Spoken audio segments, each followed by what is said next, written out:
So North Carolina double Bismarck for Gabona, double NCAL Bismarck for JSF. Atago double Kutuzov. Atagos I feel have been outplayed. They're no longer part of the meta now, which means there's a Chapayev for Fontas. So there's going to be radar support on the Gibbons side. There's no radar on the JSF side. It's going to be a big issue. All Bensons, so the destroyers all fair and square.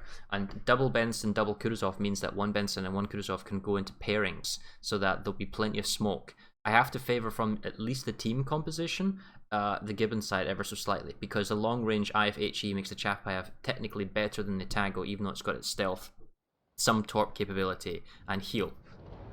So let's just see that the... Well, let's see how it's going then. Yeah, the Gibbons, we're starting from the north, which I guess theoretically favors the Chapayev. The Chapayev would go to the island just north of B at Echo 6, is here. That might be a good place for it to go from.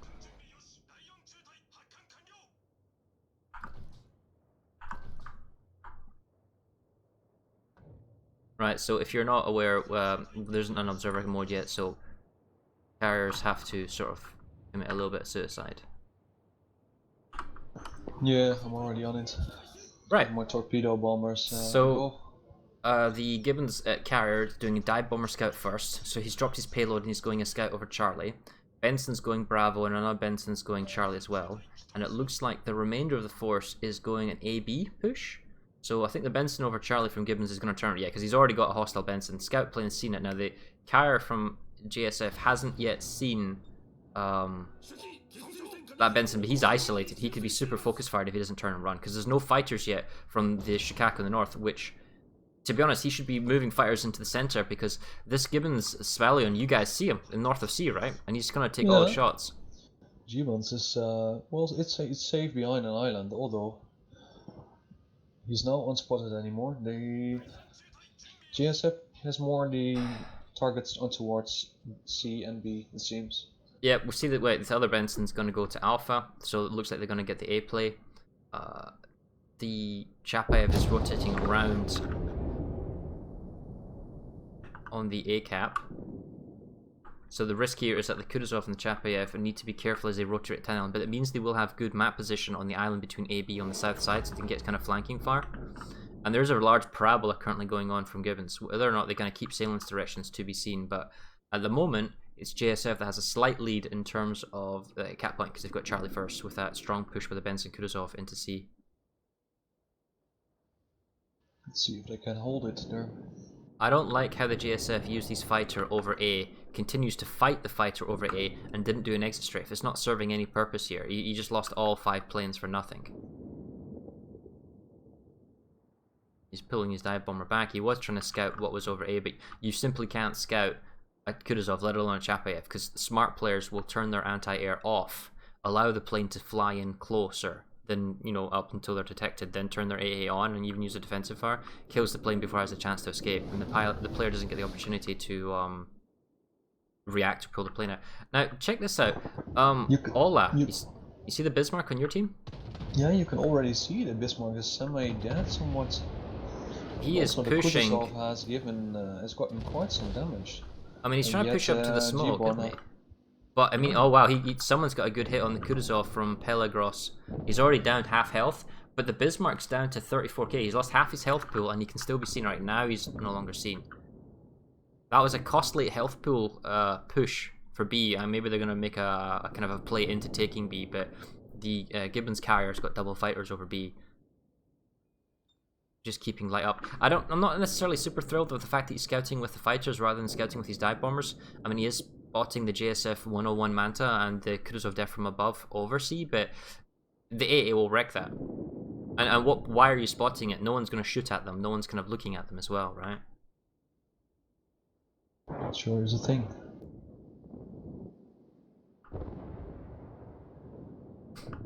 We now see Rico 177 from JSF pushing up, exposing broadside to the Kutuzov and the Chapayev, coming along down at A, and they're not stopping at A either. This is dangerous now for the JSF type, because their entire western flank has been pushed on, and they've got a... it's actually, I was going to say, no one really has... It's like a complete broadside fight against each other. And if the Chapayev gets close enough, we see that the smoke has expired from the Bismarck in the center. They should be okay in terms of torps, but the Kutuzov from Grand Admiral Thrawn, he's risking broadside right now. He's showing his side. I think he's trying to do a smoke him now, but I think he's going too fast. Manta's sure playing in the risky there. Okay, so they push into the Bravo. So the whole point is they push into the Bravo to the Bravo cap. So they're taking the Bravo cap. But if you look at the health pools, well, Taxi Driver and his Bismarck is actually taking quite a few hits. If we check out, yeah, so he's taken a good number of hits. He's down on 22k, so that's relatively even in terms of battleships. Then Rico has about 2/3, and so is Killing Machine and his NCAL. So the health pools of the battleships at the moment are relatively even. Pelagros and his Kutuzov is at half health. Grand Admiral is down to half. The issue here is 101 Manta that's spotted at 6k health. They need to keep the destroyer alive. It's still very early in the game. Oh wow, Manta's... Wow, that's a drastic hit there from Manta. What is he trying to do? Is he trying to get into smoke? I mean, there's the Chapayev is in radar range if he is against smoke. He should have just turned tail, run away, and tail away. Oh well. Still, Manta gets a kill in the Bismarck with his torps. Those torps were spotted. They knew they were coming. Oh wow, and the NCAL from Juver gets the Pelagros and finishes him off. So despite that kind of awkward destroyer catch, JSF's kind of back in the lead. They've got double cap points.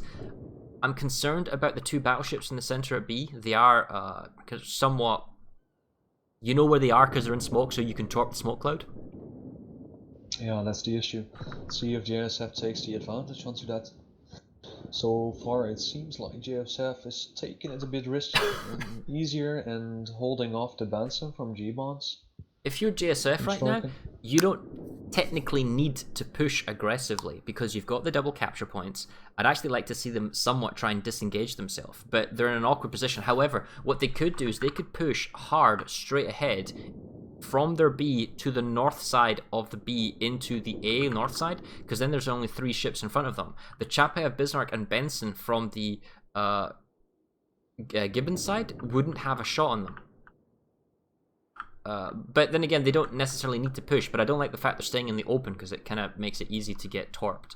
And it's very difficult because of the proximity of the ships. The AA bubbles are so large that trying to fly torpedo detection between your planes, your ships and the enemy ships is very difficult because you just hemorrhage planes. And you know, if you keep spotting no matter what, you'll lose them all by the 10-minute marker.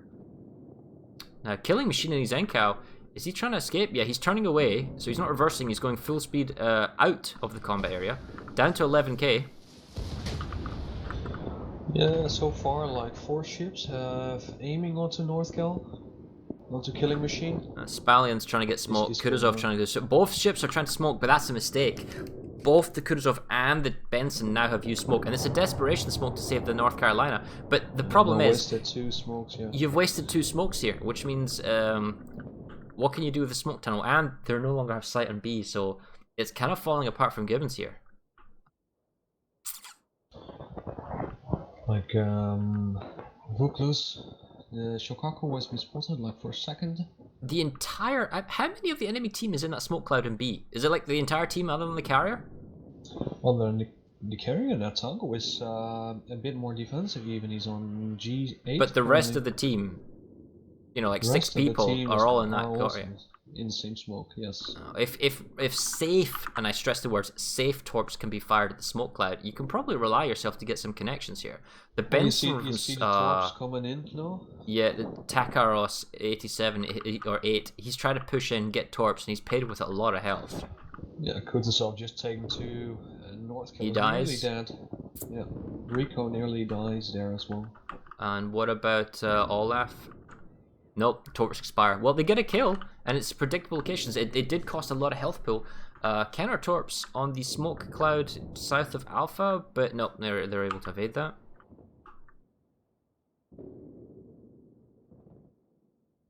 No, the smoke is expiring. Let's see where the counter is from GBONS then. Well, the health pool from JSF is dangerously low. Bismarck down to 18k, the North Carolina down to 16k. There's a 1 ship advantage for JSF.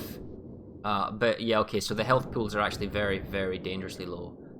for starships. The Chapiev is risking a lot by broadsiding the battleships and trying to get fire. I don't like what he's doing. And see, there's the punishment. You're trying to get a name, but fire over the island so they can't hit you. Use your arc of your shells. And this is where the Atago sees him and is going to try and chip into him. The Benson from Takros might do another smoke, but I'm assuming he's on cooldown. Spallion's probably on cooldown because he used his earlier. The Bensons should have defensive fire, so these torpedo bombers shouldn't be able to get in, including the Chapiev. I'm not entirely sure what this guy's trying to do. If you're going to take torpedo bombers in and attack a ship, you need to release, from a distance. You'll be lucky if you get a connection now. But I don't like the fact that, that's Etos. Oh, you know what? I can't even pronounce that. The fact is, the Bismarck is still somewhat broadside. And is firing HE on a Kutuzov, which, at this angle, he can smash him with a...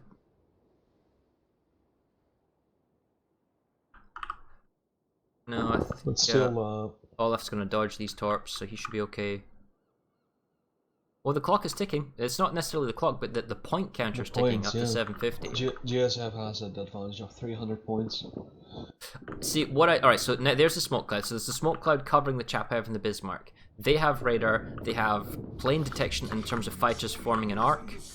They want to get rid of the fighter in the south so that they can't necessarily spot if they come out of the smoke. Olaf has pushed too far. He cannot turn to get into his own friendly smoke. At this point, Olaf should be punished. The Bismarck should be either doing AP or HE, the Chapiev should be using IFHE, and maybe even the Benson from a safe location behind the island can be firing his HE as well. And we even see the Kutuzov from Hunter. Now the problem with Hunter is he's exposing broadside arc and now he's smoking himself, but did he really need to show himself? Did he need to waste the smoke on this one Bismarck to get a couple of shots? One's Olaf. Way too much in the opening. Oh, now we see Flemish Fury, obviously coming in a little bit too late. He is spotted. I'm not sure if that's because of radar or because of plane detection. No, I'm guessing the radar. But the thing is, what is Jouvert doing from JSF? He's positioning his North Carolina facing the enemy team, and he's showing himself. He doesn't need to go around the island to attack. They've got the point lead. They can wait for the enemy team to expose himself, and he's firing bland into smoke. And the torps incoming are not going to make any connections on the smoke field either. The Atago isn't necessarily making himself felt either, and Jouvert is just going to pay a lot of health here, and he might even take some torps as well by making this push. He needs to kind of back up, and even if he gets the smoke by Flemish Fury, the Chapiev's still alive. He can still radar. Oh, dodges one torp.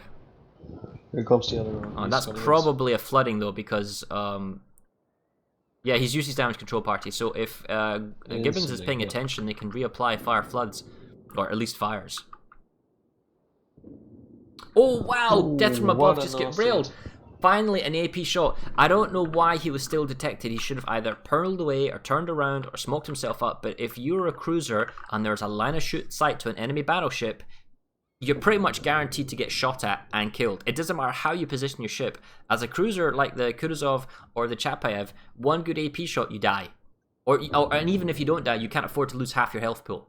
So JSF is in a good position, or was in a good position, but they didn't need to show themselves. They could have hidden behind the islands, allowed their carrier to passively scout, or at least scout the enemy planes belonging to Gibbons.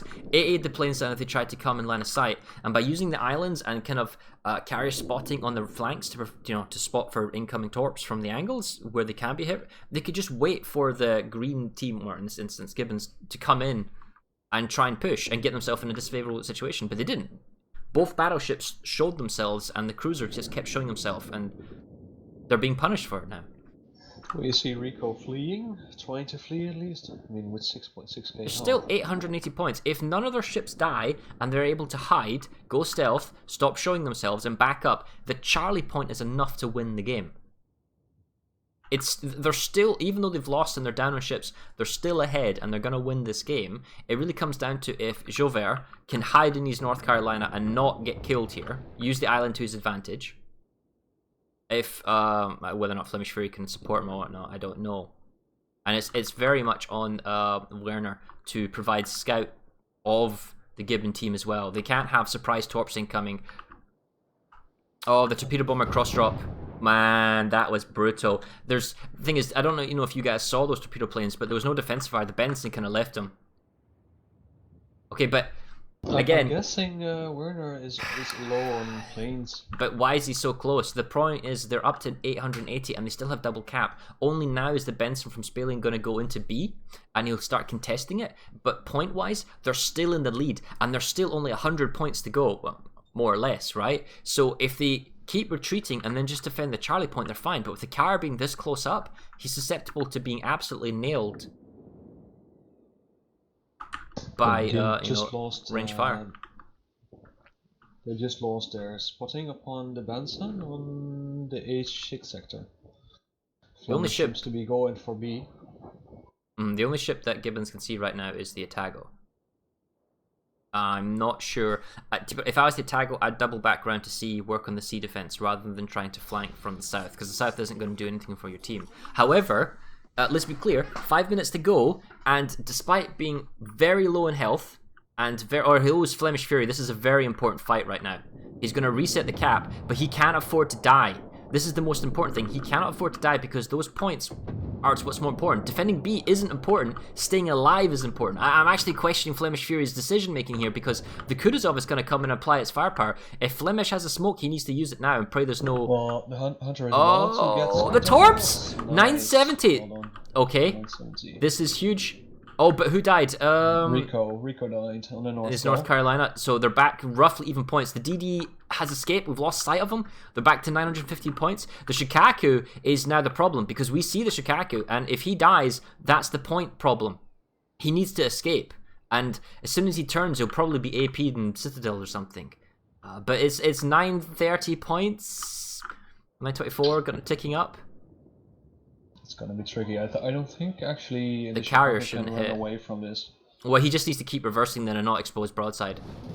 Flemish needs to not die. The Atago needs to not die. They're up to 933 points. By all means, Gibbons should turn this around and should win this, but they need to charge with their Chapayev Benson straight into Charlie. The game clock has enough time at 3 minutes 30 to end this, to get a few kills to flip it, but the problem is you have no time. You have to push right now. You're going to kill immediately, which is going to be tricky because there's no sight.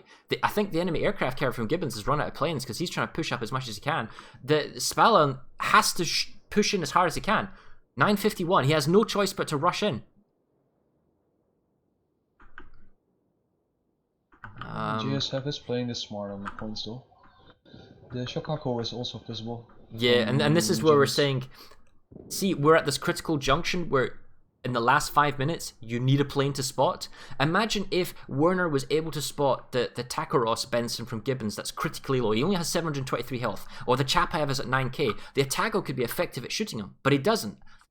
And now the Shokaku is spotted. He's taking all the fire. Can he survive 28 points on C? However, but the Benson's moving into...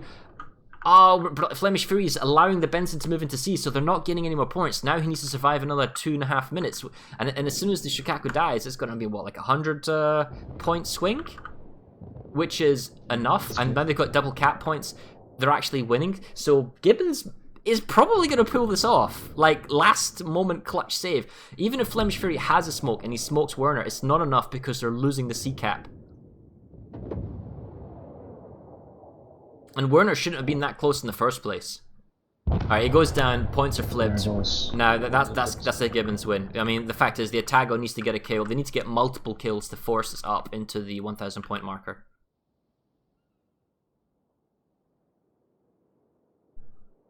Atago fired some torpedoes at the Bismarck, but probably they will not even hit by the time they get 2,000 points.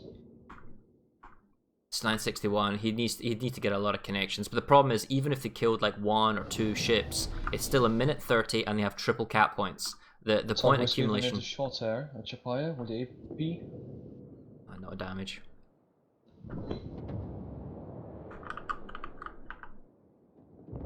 No, that's it.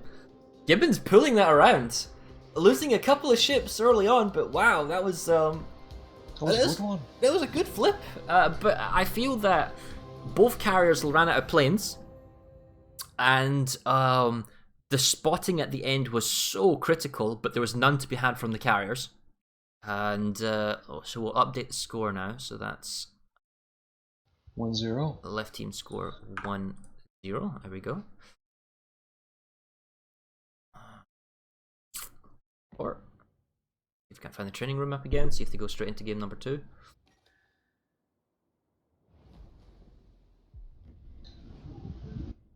And as we're looking Warrior's for this, Path will be the next map.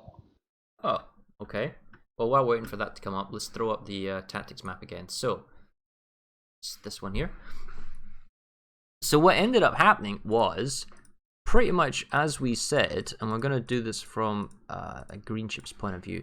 The JSF team sets up position quite aggressively going into B with their ships. Most of their team eventually pushes up to B and holds B. They've got C locked down, they've got B. The GBONS team, they push. Well, their battleships stay north of between the island of A and B. However, their cruiser force pushes pretty hard down through A because they're not contested. It looks like a 5-minute break has been asked before. There's a 5-minute break possible, but they want to see if they're going to start. We'll see if they start. You can let me know if the room gets hosted. So the advantage of coming across was the fact that there's an ability to crossfire. The JSF team stays in one particular area, and they are torped. JSF are punished because they take torps. They lose ships unnecessarily, right? Well, we saw that, yeah. Whereas what was punishing for the GBONS team was the fact that their cruisers on the south, when they pushed around, were exposing too much side. They took big hits, and their battleships, I didn't know how their Bismarck lost half his health, but the fact that, well, it was by torps, which we did see torps incoming, and torps were fired, and they possibly killed the battleship north between A and B on the GBONS side.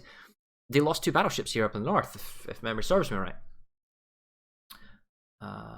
They could, and the battleships could have taken the Chapayev down quicker, if you ask me. Indeed, like you said, the Chapayev was so much broadside, so they could really be shattering those. And there was also plays where, yeah, because they had a Chapayev, they could radar in the smoke.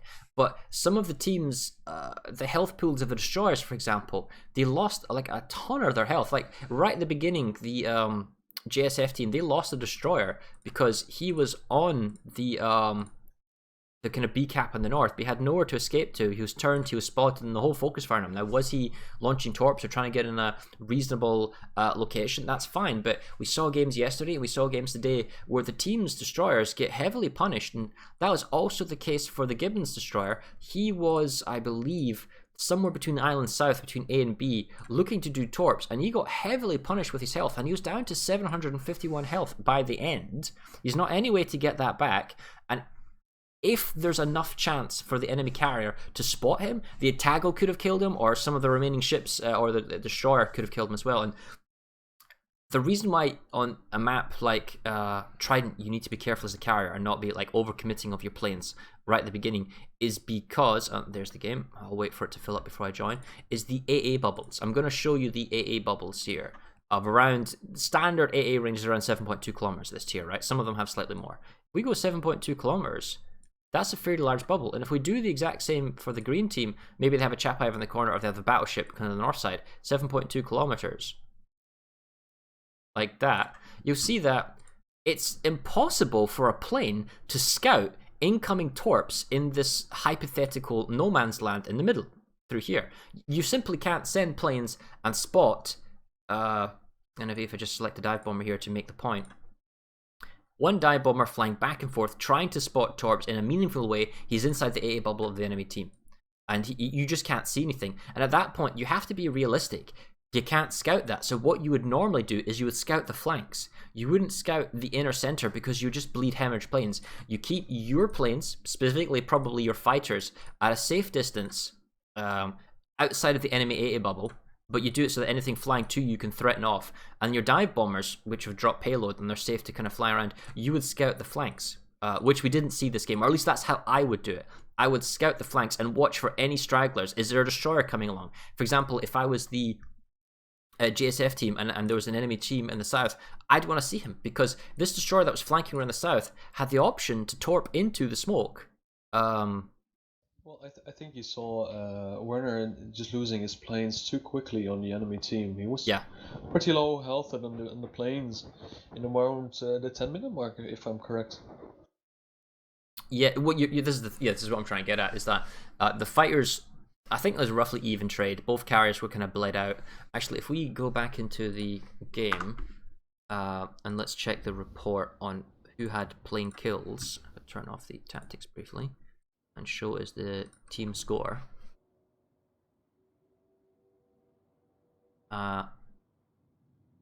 We see that, yeah, Kutuzov 26 kills. Voss from GBONS got 20 plane kills, as opposed to his counterpart Werner only 9.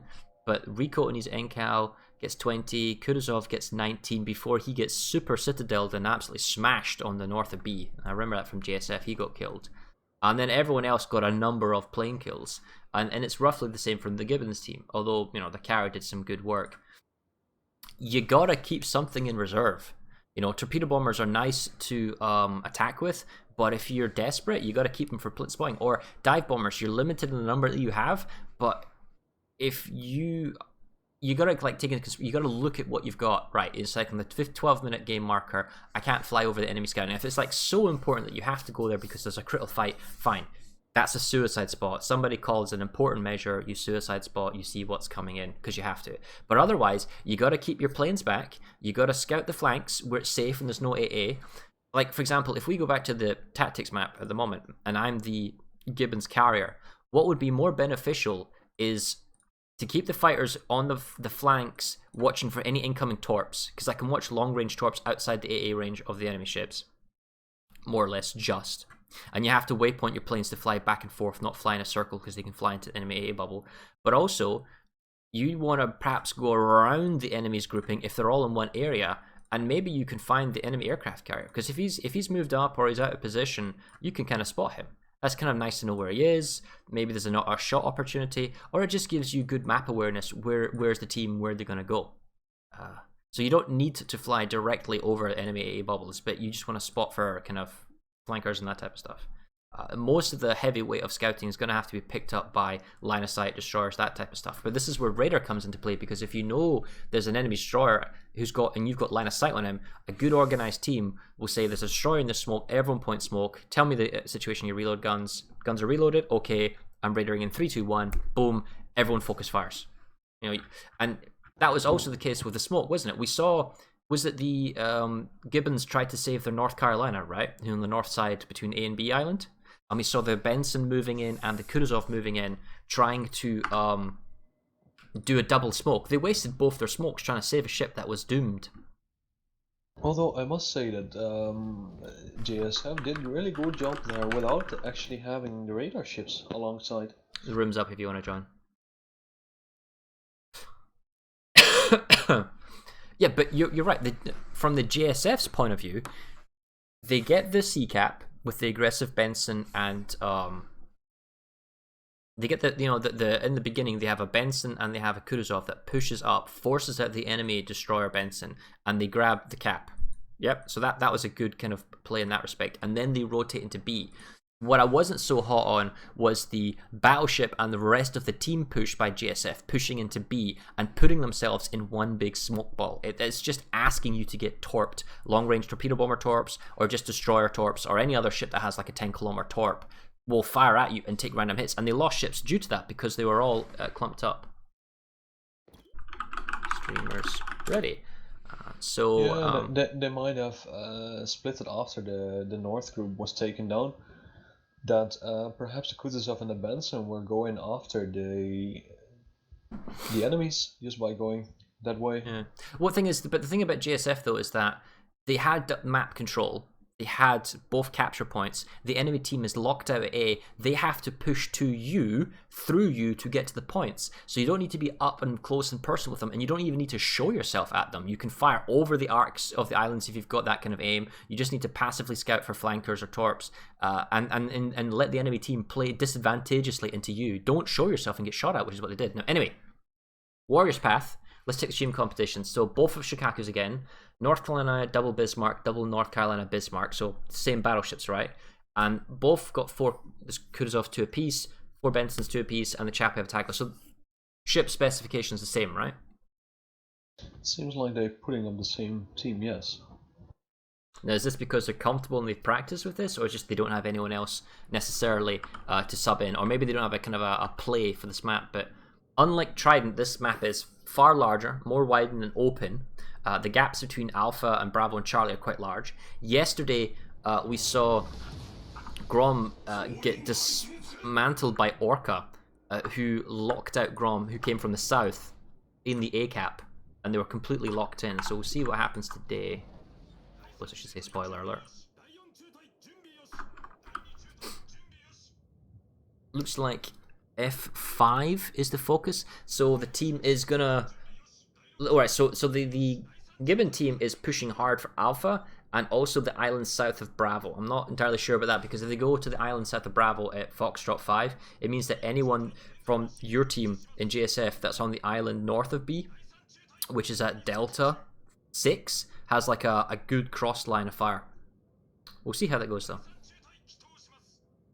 Well, the Shokaku of JSF really has a bad position. He really needs to get from B3 up onto the team, and the team seems to be heading towards C and B, Charlie and Bravo.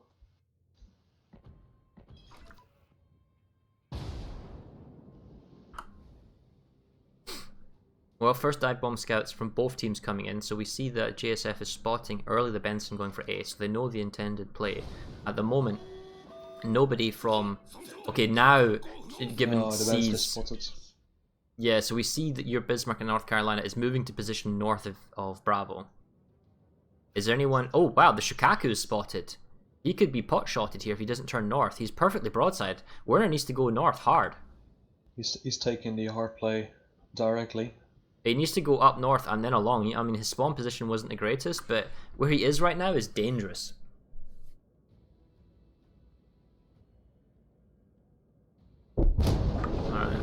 So we see JSF, they're going for the Charlie cap, and they're in better position to take Bravo. I don't like Gibbons' positioning, because Gibbons is sending everybody into Alpha. Nobody is going Bravo. Nobody's contesting the Bravo cap, which is flipping. I fear for them that, just like the Grom team yesterday, they're going to get pinned into A and lose this game.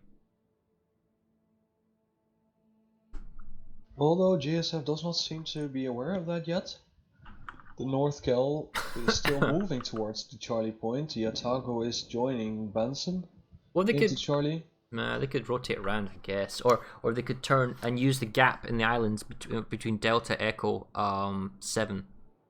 We don't have good... There's no sight at the moment for Gibbons. We know where they are. We know what they're doing. We see their Benson on B now from Flemish Fury. It's to be seen what Gibbons does, how they contest this, because they are going to get A. They're not going to be contested against. They can't do anything about the Shikaku from the enemy carrier. However, maybe if someone has a really long-range shot, it's worth using a flanking plane to spot. Plane conservation here is really important. It's to be seen whether or not both carriers have learnt from last game and try and conserve at least some planes. Well, Flemish pulled off the first great dodge from the torpedoes.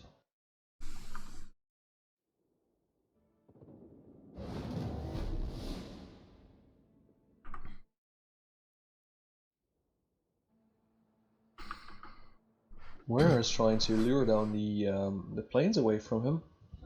Well, Death from above needs to be careful here, because if he's obviously not moving around, he's trying to fire over the arc. And yeah, so they're playing this sort of over the island sort of shooting game right now. However, this is working in favor of JSF because they've got the Bravo cap, and this is what we're talking about. It's a big wide ocean between A and B.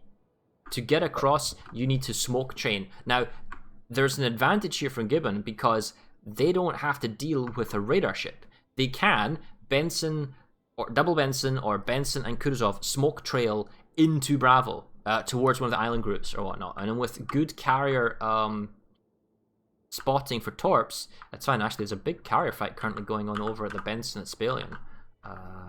But the NCAL from Rikido, I think, is within range. We'll see if he gets a barrage here. Well, you see what JSF is doing again. The Bismarck is just hiding behind the island, unable to shoot anything. And the Kutuzov seems to be having trouble there at D8. Trying to reverse from going to C back to B. So, JSF doesn't need to show himself. There's a big wide open. He just needs to keep... And even here, there's enough of a gap that the carrier can use his dive bombers to spot the Bravo, the two islands north and south of Bravo. That's all he has to do. He just needs to spot this area. look for incoming torpedoes from destroyers, spot enemy planes that come within AA range, so that your longer range AA ships can shoot them down, and it's a killing field.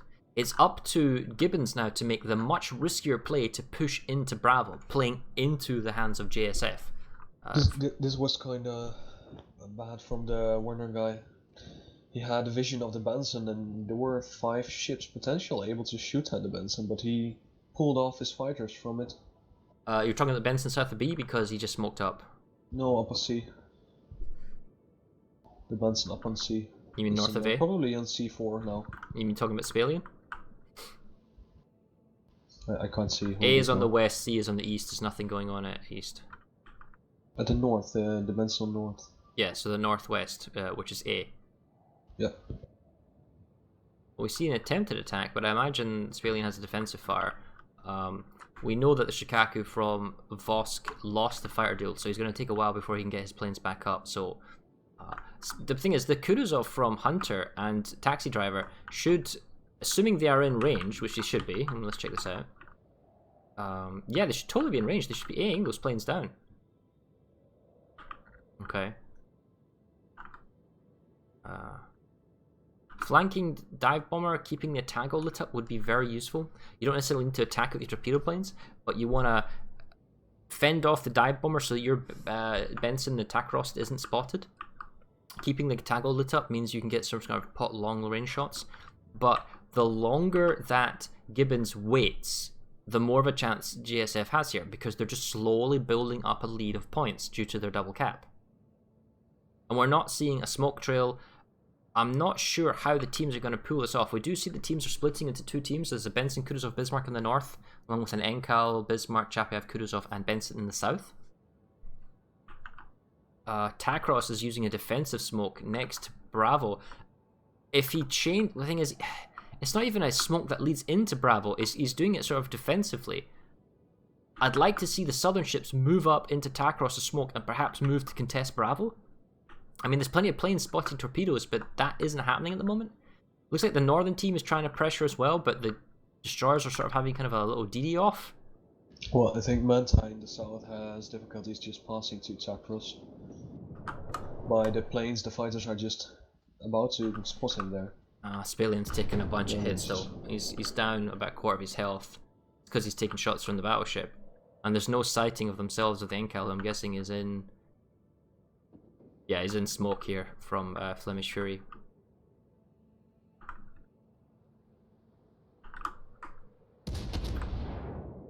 Okay, so Takros is moving up to the B. He's used his smoke though. If he gets spotted on B, he has no way to escape, because the other destroyer, I think that's 101 Manta. Yeah, Manta could be in a position... No, never mind, he's gone further south. He's also low and healthier, so long as he's spotted with the carriers doing... So Werner is doing... Vosk, sorry, is doing a good job lighting up the Benson. Takros is firing on him, and the entire team currently... It's what, a range of about 10 kilometers? Yeah, you can hit a destroyer about 10 kilometers. Keep chipping away at him. Werner is coming for the backup on Manta. 7k, it makes it so that when there's a knife fight... Oh, but the... Takros just took a massive hit, and he just takes a torpedo damage control party. Just 72 health. So he took a big hit from the shots coming in from the north, from the northern group of JSF. Fire duel is coming over the center, and he took a torp as well from the Benson he was chasing. Death from above though, he's got himself spotted. He has no smoke, and he's down to 3.5k, and he's burning. He's probably going to die here for JSF. Well, it seems like he's kind of blocked there next to the island. Yeah, he has no escape, he couldn't reverse, he has no smoke, and he was spotted by Spalian on his Benson. So Grom's getting a kill, and bringing the points closer again. This is almost like a very slow, begrudging repeat of what happened in the previous game. JSF needs a win here, otherwise they're going to lose the whole series in the best of 3. Ooh, Takros is spotted. He's getting shot at by the Atago and the Benson. That's him done. Yeah, is just... Nothing to do. But now, I don't understand. Now the Benson and Killing Machine pushes up. Maybe trying to get 101 Manta, but they're showing broadside to the northern JSF team. I'd rather they had pushed nose in to the B with the destroyer. Not let him flail around there by himself, wait till he dies, and then pushes a team. The push is too late. And what's the Chapayev doing from Fontas? He's not going with the team. He can't provide... If he goes with the team, he can provide radar support. And the northern team's also pushing, so they realise the importance here, but they've got a flanking tank on the south. They've got a wounded but still alive destroyer behind B, which... Oh! Flemish Fury just took the torpedo there. It was spotted very, very late. Flemish Fury, did you say? Flemish Fury, yeah, he's now down to 2k health. Okay. It's gonna be tricky there to counter Spallion. Oh, Benson gets torps on the North guy. Carolina. So they're in the smoke, they didn't move. So the North team from Gibbons is doing work here. JSF, they've got map control, but they're falling apart. Here comes the pressure from Gibbons, and what can JSF do? I mean, they even were a destroyer up. Seems like Manta spotted, probably my radar now.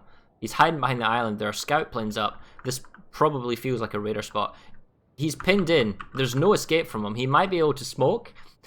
The question is, can the North team... The North team has a good line of sight. Whoever's in the smoke field, we don't see north of B.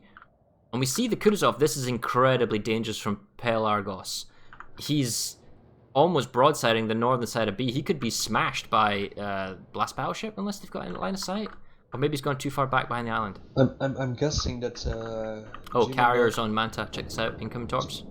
I'm guessing that GBONS is doing the push hard on the B side. Both the north and the south teams seem to be pushing. Oh, Manta's JSF is still trying to stay alive. Secondaries are hitting him. He's 58 health here. 101 Manta. Is he going to get the kill on the Kutuzov? No. Kutuzov gets his guns turned around. But the carrier from Werner drops on the Kutuzov, gets a counter kill. And Thrawn kills an... well, there's a lot of things going on here. That was a fire there. The B cap flips now in favour of Gibbon. Gibbon are still behind in points slightly, but it's not enough. The lead from GSF wasn't as much as it was last time, which means just defending the C point isn't enough. They need kills here. It would be nice if Werner was spotting the Spallion. The problem is that the blob of AA on the south side for Gibbon is huge. It's incredibly powerful.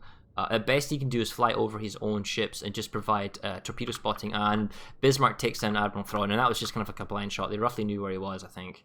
So the thing is, they're being flanked. There wasn't a strong combat force in the south for JSF. It was like a destroyer and a Tago. Most of their team was on the north side, and you know, Gibbon makes the push across, and just JSF seems to be falling apart. It feels like they just can't deal with the pressure when it comes to them. I mean, admittedly, they don't have radar either, so they're having to fight through smoke, and the spotting with their carrier is also in a very difficult position. That's what makes it quite hard for Werner to keep the spots on the ships. Taxi driver turning broadside, turning away. He took a hit down to 23k. Kutuzov going in from Hunter 2210 in by himself. I think he sees the Bismarck of Olaf, knows that Olaf is pinned. He's trying to hide from the southern group, but he's going to get at least one torp, long-range torp coming in hitting Olaf. I'm not sure if that was a carrier torp or something, but assuming he's not firing flooding, do you see Hunter 2210 coming in directly north from Bravo? No. Yeah, so this is going to be a surprise. It's going to be a big surprise. We saw and now Kutuzov is spotted. That's the radar. So the Flemish Fury is spotted. That would be my number one target. Yeah, Flemish Fury, then get Olaf. Yeah, this is falling apart. I think Gibbons have got this in the bag now.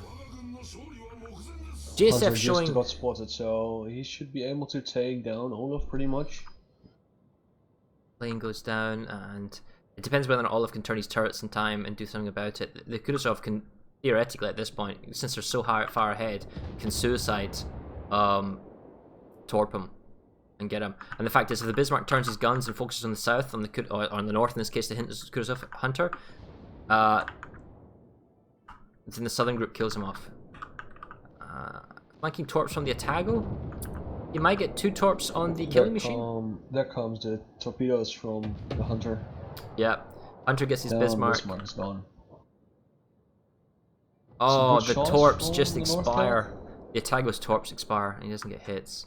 Just by, like, you know, a couple, like 0.2 of a kilometer.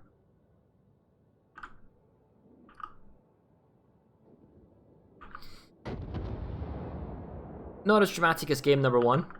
but Gibbons getting the better of their JSF counterparts. And as we were saying, JSF in both games, they had a good start, they got good positioning to begin with, then they're not complacent, but they're playing defensive, waiting for the enemy team to make the play. The enemy team makes the push, but at that point, the GSF team aren't able to punish, aren't able to get enough firepower in area. Now the fact is the Atago worth it on a flanking force? Should he be with the rest of the team? Hunter finally punishes, going nose in on a North Carolina. I mean, you wouldn't do that in a serious match, but I think they're so far ahead, they figured, yeah, we'll try this, we'll try and kind of brute force down Juver. Juver's going to need to get a really good like Citadel hit on this Bismarck to try and kill him off. He doesn't have to worry about torps from Turpets. And I wonder, why are ships using Bismarck now that the Turpets has the torpedoes and the secondary range? What the Bismarck does have the advantage of the Hydro, of course. Of course, right, there you go. Yeah, no, it's a good place, so there's still value, the Hydro. Good Citadels by Juver, he gets a really good hit on the Bismarck from Gibbons, but I don't know if that's enough. Benson from Spalian goes down from the Atago, so they get a couple more kills. They bring the points back 900 to 850. This isn't technically over. If the Atago can get another kill, maybe. If Bismarck's going for the Ram. It seems to be like that, yes. I mean, yeah, JSF can't afford the Ram, and they lose the ship. Yeah, and then the Bismarck comes around the flank. So Shokaku will be spotted in a second by both the North Cal and the Chapayev. Yeah, the Atago needs to have some sort of special magic here for this to work. Doesn't look like that's going to be the case. I think Werner's secondaries is just too far off to help the Shokaku at all. Yeah, and I question the wisdom of the flanking Atago. Did he really do a lot compared to the very end where he surprised the destroyer? Was he as effective as another Kutuzov or as a Chapayev? Was he as effective as being on the front line shooting, you know, that type of stuff? And the answer to me is I don't think so. I don't think the Atago was truly that effective.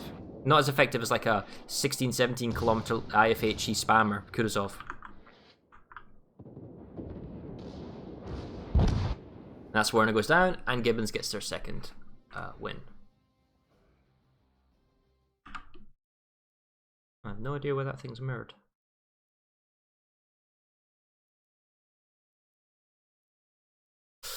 Well, no matter. So we check the scoring there. Vosk again gets 20 plane kills. But this time Werner does a much better job with his fighters. He gets 24. So better play by him compared to the first game. The number of plane kills from then is roughly distributed. Benson from Manta gets a whole bunch. Kutuzov from Hunter on the Gibbons side gets 16. North Carolina's Bismarck, they get their own fair share depending on what's been spotted. But again, at the end, they're all bled dry. Typically, if you're playing a game like this, you want to keep at least one torpedo bomber and two dive bomber, like a strike wave for the very, very end. Because if a ship is HE spammed, if he's the last ship alive, there's no defensive fires, you need that offensive capability for the very, very end game. So you want to, if you want to sacrifice even part of the mid game, so that when you come to the end game, you can actually be effective. If you whittle away all your planes before then, you've got nothing to contribute to the end, and then you're just a giant sinking target pool that maybe you can tank with. All right. Yep. I think that is it. I mean, it's 2-0. I think Werner could not really do anything anymore, even if it had planes. This last game would be just drastic. Yeah, so if I bring up the tactics map on here, and let's clear the map, we can see that in this particular instance, JSF, which for purposes we're going to go with red, has their main battleship group somewhat north. They have some cruiser with them, the flanking cruiser. They've got themselves the destroyer north and the south, and they have, importantly, the double capture zones locked down. In this, wrong one. They've got themselves the double capture points locked down in the center at B, and they've got themselves Charlie. Gibbons at the moment only has himself Alpha, and they're all essentially in one big blob. At the moment, they're all down in this kind of area in the south. So the team splits. So they go into two separate groups. They take themselves one destroyer, I think 2 battleships, and 1 cruiser in the north. And they've got at least 1 battleship down here, and I know they've got 2 cruisers, and they've got a destroyer, and I think actually there's a battleship at a certain point. I can't actually remember exactly, but the point is... If I'm correct, there was this other cruiser more north, and that only the Benson and the Atago were on the south side. And and this is the kind of the element, it is possible for the carrier, in this case the JSF carrier, which we think they did, to spot with the dive bomber directly over the B cap, flying back and forth. He can spot these incoming torps. Now, JSF actually got quite a large lead before the main push happened. They were able to kill off the pushing destroyer from the south of GBONS, who went into the B cap. He went into the B cap, he contested it, he didn't have the smoke. The Otago, the Benson, the ships also firing from the north were all able to fire on him, and with spotting, get line here. They're able to get hits, and there's also torps as well. Torps connect as well with the destroyer. He is spotted as he tries to escape by the aircraft carrier of JSF, and he gets killed. I mean, now not only are JSF 2 capture points ahead, they are also a ship up. I mean, that's as good as you want, and they're down a destroyer, and the smoke's useless at the moment. But at this point, there's just pressure on all sides. I wonder whether or not the northern group from JSF doesn't have good enough angles, or when the smoke kind of play did kind of push, they can't see over the central island at B. But they finally did make their push in, and they were harassing the destroyer from JSF in the south. The northern group had the DD kind of dueling a duel off, and they were very slowly moving in their north force, firing from both sides, and JSF just couldn't get the hits in. They were just whittled away, and we watched it in the game. It was surprising to me, because I thought JSF had this, and they could have, you know, punished the push by GBONS, but I guess they just stayed static, and they got the slowly stuff picked off one at a time, and yeah, and then GBONS takes the cap point. That's what I saw as well. JSF seems to be very passive here, and they were firing, but nothing really, no really hard hits on the enemy, no real punishments on the push. Yes. Well, so I won't go into this too much, guys. You saw the kind of play. JSF doing well. Strategically wise, they had a good start. Ship composition wise, I question the Otago over the use of, say, a raider ship such as the Chapayev, but some teams have done that in the past and it's been quite successful. I wonder if they could have done better. Like, the real issue for them is the mid game. When they hit the mid game, what happens? You're in the lead, you've got the double points, and the enemy splits and starts to pressure you. Do you counter push? Do you fall back? Do you attack? Do you allow them to push in? Do you wait till they use their consumables? That's a great area that you as a team need to figure out. From GBONS' point of view, they did well. They rallied. They made some misplays with losing their destroyer earlier and some other play, but the fact is they're able twice to rally behind from a single cap point and push and take 2 hostile cap points they don't have. Now, you could argue that that was their game plan. We're going to take 1 capture point only, and then we're going to group up, and then we're going to make a strong push into the 2nd and then 3rd cap points, and then during this push, because we're moving, because we have the initiative, because we have momentum, we're going to kill off the enemy team and win the game. Alternatively, you could say that actually GBONS made a mistake. Strategically, they were outplayed. They took the A capture point, but they didn't have the B or C, so they lost out and they didn't contend the second one, the middle cap, as it were, and then had to play from behind. And through their superior skill and the misplays perhaps of the enemy, they were able to win the game. So against stronger opposition, JSF needs to sort themselves out for the mid game, and GBONS have to think, well, is everything working as intended? Great, then continue as you're doing. Or is GBONS showing a weakness that we can be outplayed at the beginning and then perhaps punished by a stronger team? And also, are the teams going to swap their ship compositions around as well? Because there are videos now, VODs, of their gameplay, what they do, how they play, who's perhaps weakest, what the kind of gameplay of the carriers are. That can be manipulated and exploited by other teams who kind of do their research and are more strategical about it. So it's all to be seen in the upcoming days for who's kind of playing. But that's it for today's game. If we check the draft, tomorrow is TWA versus 1PFP. I do not know who the streamer for that is, because I do not believe that's going to be me. I have to go do some training with Omni. So you're going to have to stay tuned for that on the Discord, on the Warships EU forum. Thursdays is Kings versus IRN. Hawks versus SG as well. They're both at 8:30 CEST. Friday, there's a whole plethora of games, which I know some of them are at least going to be casted. That'll be 6 games in total, all starting at the same time, because I think all teams just wanted to do it at that time. And then we go into the timeline for the weekend where round 2 happens. I don't actually have that graphic on me at the moment. But anyway, you get the general principle of what's going on. We're playing round 1. We're going from 48 teams down to 32. It is a double elimination though, so I think even if a team loses here, they go into the first loser bracket and they can deal with it. But that's it for today, guys. Thank you very much for watching. This is the end of King of the Sea. I myself may continue streaming. I'm going to stop the stream and then restart it when this 5-minute ends, and we'll go live. Johan, thank you very much for casting with me today. Yeah, you're welcome. And maybe we'll see you again in the future. We do some other future streaming. Well, probably. We are playing Friday, of course, so we'll see. Against IMFI? Against IMFI, indeed. Oh, well, best of luck with that, and we'll see how you do. Let's see. Cool. Okay, thank you. Okay, guys, that's it for me. I'm going to stop now, and then quite possibly I'm going to immediately